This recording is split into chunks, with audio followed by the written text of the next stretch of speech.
ਅੱਜ ਦੀ ਕਲਾਸ 'ਚ ਆਪਾਂ ਗੱਲ ਕਰਾਂਗੇ one of the important topic trend line adjustment. Question trend line adjustment ਕਿਉਂ ਜ਼ਰੂਰੀ ਹੈ? ਦੇਖੋ ਕੀ ਹੁੰਦਾ ਹੈ ਤੁਹਾਡੇ ਕੋਲ ਜਦੋਂ ਤੁਸੀਂ ਇੱਕ ਟ੍ਰੈਂਡ ਲਾਈਨ ਲਗਾ ਲੈਂਦੇ ਹੋ ਮਾਰਕੀਟ ਵਿੱਚ, ਫਸਟ ਆਫ ਆਲ ਨੂੰ ਪ੍ਰੋਪਰ ਲਗਾਉਣਾ ਬਹੁਤ ਜ਼ਰੂਰੀ ਹੈ। ਬਟ ਕਈ ਵਾਰ ਮਾਰਕੀਟ ਕੀ ਕਰਦੀ ਆ, ਉਸ ਟ੍ਰੈਂਡ ਲਾਈਨ ਨੂੰ ਟਰੈਪ ਕਰਦੀ ਹੈ ਬਾਰ-ਬਾਰ। ਕਾਰਨ ਕਿਉਂਕਿ ਜੋ ਮਾਰਕੀਟ ਦੇ ਵਿੱਚ ਪ੍ਰਾਈਸ ਆ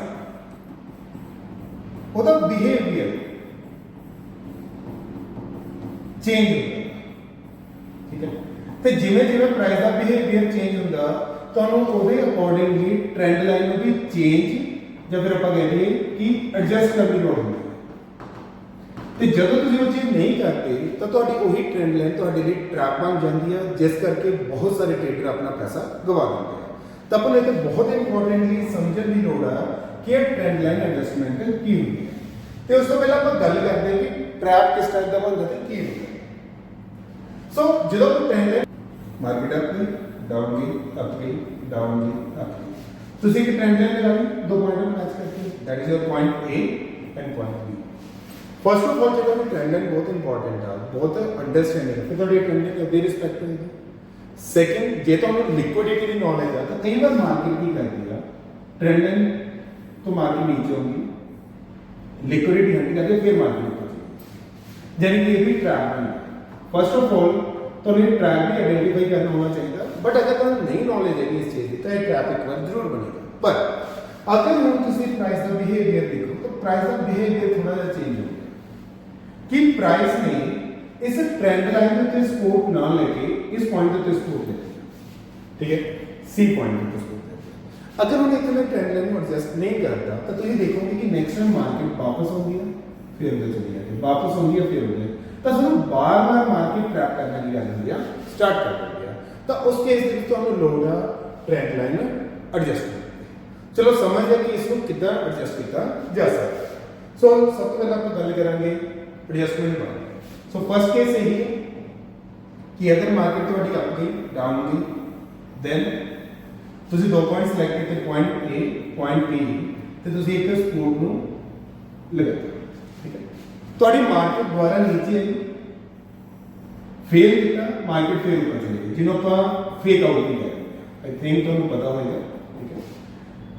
ਪੁਆਇੰਟ ਸੀ ਹੁਣ ਫੇਕ ਆਊਟ ਦੇ ਨਾਲ ਨਾਲ ਮੈਨੂੰ ਐਡਜਸਟਮੈਂਟ ਦੀ ਲੋੜ ਆ। ਉਹ ਐਡਜਸਟਮੈਂਟ ਕੀ ਰਹੇਗੀ ਕਿ ਮੇਰਾ ਫਰਸਟ ਪੁਆਇੰਟ ਏ ਸੀ, ਸੈਕੰਡ ਪੁਆਇੰਟ ਬੀ ਸੀਗਾ, ਤੇ ਹੁਣ ਆਪਾਂ ਬੀ ਨੂੰ ਨਾ ਕੰਸੀਡਰ ਕਰਕੇ ਆਪਾਂ ਏ ਨੂੰ ਫਰਸਟ ਪੁਆਇੰਟ ਤੇ ਸੀ ਨੂੰ ਸੈਕੰਡ ਪੁਆਇੰਟ ਲੈ ਕੇ ਇੱਕ ਨਵੀਂ ਸਪੋਰਟ ਖਿੱਚਾਂਗੇ, ਜਿਸ ਦੇ ਨਾਲ ਆਪਾਂ ਇੱਕ ਤਾਂ ਫੇਕ ਆਊਟ ਤੋਂ ਬਚ ਜਾਵਾਂਗੇ। ਦੂਸਰਾ ਆਪਾਂ ਜਦੋਂ ਮਾਰਕੀਟ ਦੁਆਰਾ ਇਸ ਚੀਜ਼ ਦੇ ਉੱਤੇ ਆਏਗੀ ਤਾਂ ਆਪਾਂ ਇੱਥੇ ਬਹੁਤ ਸੋਹਣੀ ਐਂਟਰੀ ਅਪਸਾਈਡ ਤੇ ਪਲਾਨ ਕਰ ਸਕਦੇ। ਸੋ ਦਿਸ ਇਜ਼ ਐਡਜਸਟਮੈਂਟ ਵਨ ਕਿ ਅਗਰ ਤੁਹਾਡੀ ਟ੍ਰੈਂਡ ਲਾਈਨ ਬ੍ਰੇਕ ਹੁੰਦੀ ਹੈ ਜਾਂ ਫੇਕ ਆਊਟ ਹੁੰਦੀ ਆ ਤਾਂ ਤੁਹਾਨੂੰ ਟ੍ਰੈਂਡ ਲਾਈਨ ਐਡਜਸਟ ਕਰਨ ਦੀ ਲੋੜ ਹੈ। ਸੈਕੰਡ ਐਡਜਸਟਮੈਂਟ ਕੀ ਰਹੇਗੀ? ਸੈਕੰਡ ਐਡਜਸਟਮੈਂਟ ਵਿੱਚ ਤੁਹਾਨੂੰ ਕੀ ਦੇਖਣ ਨੂੰ ਮਿਲੇਗਾ ਕਿ ਮਾਰਕੀਟ ਕਈ ਵਾਰ ਕਿੱਦਾਂ ਕਰਦੀ ਹੈ, ਮਾਰਕੀਟ ਅਪ ਗਈ ਡਾਊਨ ਇਸ ਤਰ੍ਹਾਂ, ਤੇ ਤੁਸੀਂ ਮਾਰਕੀਟ ਦੇ ਵਿੱਚ ਦੋ ਪੁਆਇੰਟ ਮਾਰ ਕੇ ਪੁਆਇੰਟ ਏ ਪੁਆਇੰਟ ਬੀ ਤੇ ਇੱਕ ਸਪੋਰਟ ਲਓ, ਪਰ ਇਸ ਵਾਰ ਤੁਹਾਡੀ ਮਾਰਕੀਟ ਤੁਹਾਡੀ ਸਪੋਰਟ ਨੂੰ ਬ੍ਰੇਕ ਜਾਂ ਫੇਕ ਕਰਨ ਦੀ ਬਜਾਏ ਨੀਚੇ ਆਏਗੀ ਤੇ ਸਮਵਟ ਇਨ ਬਿਟਵੀਨ ਦੀ ਮਾਰਕੀਟ ਉੱਪਰ ਚਲੀ ਜਾਏਗੀ ਇਸ ਪੁਆਇੰਟ ਸੀ। ਤੇ ਇੱਥੇ ਸੋਚਣ ਦੀ ਲੋੜ ਹੈ ਕਿ ਮਾਰਕੀਟ ਦੇ ਵਿੱਚ ਕਿਤੇ ਨਾ ਕਿਤੇ ਸਪੋਰਟ ਚੇਂਜ ਹੋ ਚੁੱਕੀ ਹੈ। ਹੁਣ ਅਗਰ ਮੈਂ ਇੱਥੇ ਬੈਠਾ ਰਹਿਣਾ ਹੋ ਸਕਦਾ ਇੱਥੇ ਮੈਨੂੰ ਇੱਕ ਟ੍ਰੇਡ ਮਿਲ ਜੇ ਪਰ ਫੇਲ ਹੋਣ ਦੇ ਵੀ ਚਾਂਸ ਨਹੀਂ, ਜਾਂ ਮੈਂ ਟ੍ਰੇਡ ਮਿਸ ਵੀ ਕਰ ਸਕਦਾ। ਤਾਂ ਇਸ ਕੇਸ ਦੇ ਵਿੱਚ ਆਪਾਂ ਕੀ ਕਰਾਂਗੇ? ਇਸ ਕੇਸ ਦੇ ਵਿੱਚ ਆਪਾਂ ਅਗੇਨ A पॉइंट ਤੇ C पॉइंट ਨੂੰ ਆਪਾਂ ਕੰਸੀਡਰ ਕਰਕੇ ਇੱਕ ਨਵੀਂ ਸਪੋਰਟ ਖਿੱਚਾਂਗੇ ਇਸ, ਪਰ ਇੱਥੇ ਇੰਪੋਰਟੈਂਸ ਇਹ ਰਹੇਗੀ ਕਿ ਆਪਾਂ ਇਹਨੂੰ ਇਗਨੋਰ ਨਹੀਂ ਕਰ ਸਕਦੇ। ਤੇ ਇੱਥੇ ਤੁਸੀਂ ਡਾਇਰੈਕਟਲੀ ਇੱਕ ਟ੍ਰੈਂਡ ਲਾਈਨ ਲਗਾਉਣ ਦੀ ਬਜਾਏ ਪੈਰਲਲ ਚੈਨਲ ਲਗਾਓਗੇ ਤੇ ਵੈਸੇ ਵੀ ਤੁਹਾਨੂੰ ਪੈਰਲਲ ਚੈਨਲ ਲਗਾਉਣਾ ਚਾਹੀਦਾ, ਜਿਸ ਦੀ ਸੈਕੰਡ ਲਾਈਨ ਵਿੱਚ ਇਸ ਤਰ੍ਹਾਂ ਹੋਏਗੀ। ਤੇ ਜਿਹੜਾ ਇਹ ਪੂਰਾ ਏਰੀਆ ਹੋਏਗਾ ਇਹ ਤੁਹਾਡਾ ਕੀ ਕੰਮ ਕਰੇਗਾ? ਸਪੋਰਟ ਦਾ, ਜਿੱਥੋਂ ਤੁਸੀਂ ਅਪਸਾਈਡ ਦੀ ਐਂਟਰੀ ਵੀ ਪਲਾਨ ਕਰ ਸਕਦੇ ਹੋ। ਅਗਰ ਉਹ ਬ੍ਰੇਕ ਹੁੰਦਾ ਗਾ ਤਾਂ ਤੁਸੀਂ ਡਾਊਨ ਸਾਈਡ ਦੀ ਐਂਟਰੀ ਵੀ ਪਲਾਨ ਕਰ ਸਕਦੇ ਹੋ। ਤਾਂ ਇਹ ਦੋ ਐਡਜਸਟਮੈਂਟਾਂ ਨੇ ਜਿਨ੍ਹਾਂ ਤੇ ਤੁਹਾਨੂੰ ਫੋਕਸ ਕਰਨ ਦੀ ਲੋੜ।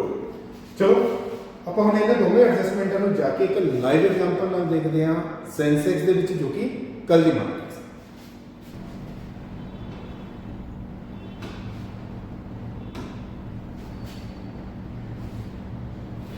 ਤਾਂ ਇਹ ਸੈਂਸੈਕਸ ਦਾ चार्ट कल का चार्ट है यानी कि 21 अगस्त।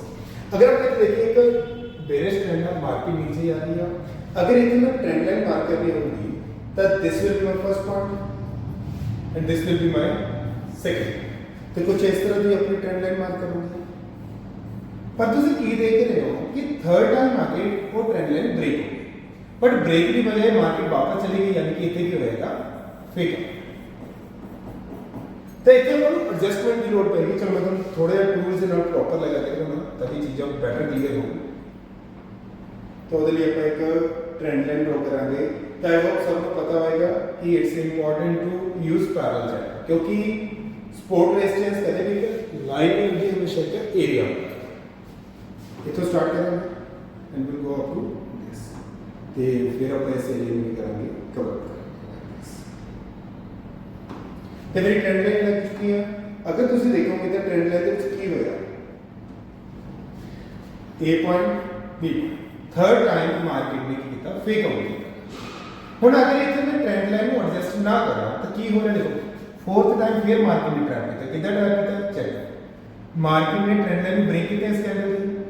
नेक्स्ट कैंडल की हैमर कैंडल बनाई है, जो कि तुम कह रहे हो मार्केट ऊपर जाएगी। जिवें मार्केट ऊपर जानी स्टार्ट की लोगों ने एंट्री बनाई, मार्केट किधर आ गई। फिर अगेन ब्रेक किया कि स्ट्रॉन्ग कैंडल ना, फिर एक ग्रीन कैंडल बनाई जिस करके लगता है लोगों की मार्केट नीचे ऊपर जाएगी, बट फिर अगेन मार्केट नीचे आ गई। यानी कि दो बार तो फेल हो गई, जिससे करके पैसा लॉस होगा। बट अगर आप इसे एडजस्ट कर दें, एडजस्टमेंट की सी, सो आप फर्स्ट पॉइंट ये लगे, इस पॉइंट को ब्रेक करके सेकंड पॉइंट ये यूज कर दें, तो फिर क्या होगा उस केस में बेचे तो आप पहले थोड़ा ही एडजस्ट करते हैं इस तरह।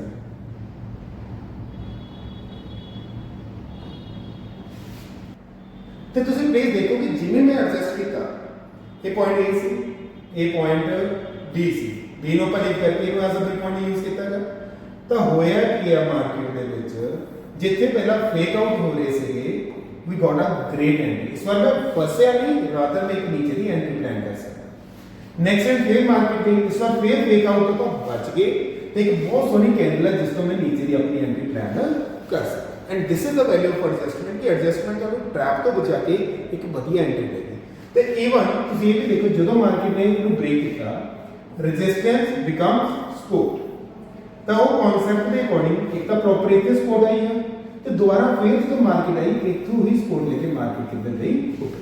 ਤਾਂ ਆਈ ਹੋਪ ਤੁਹਾਨੂੰ ਸਪੋਰਟ ਤੇ ਕਨਸੈਪਟ ਕਲੀਅਰ ਹੋਏਗਾ, ट्रेंड लाइन एडजस्टमेंट कितना करने क्लियर होएगा। तो ये चीज़ समझना बहुत जरूरी है, तो और कितने नहीं मिलेगी। तो यही चीज़ तो लॉसेस तो बचा के प्रॉफिट कर लेगी। आई होप क्लियर होएगा। जो तो कोई भी डाउट या क्वेरी है तो तुम नीचे कमेंट कर सकते हो, विल ट्राई के तुम जरूर आंसर देवांगे। Thank you.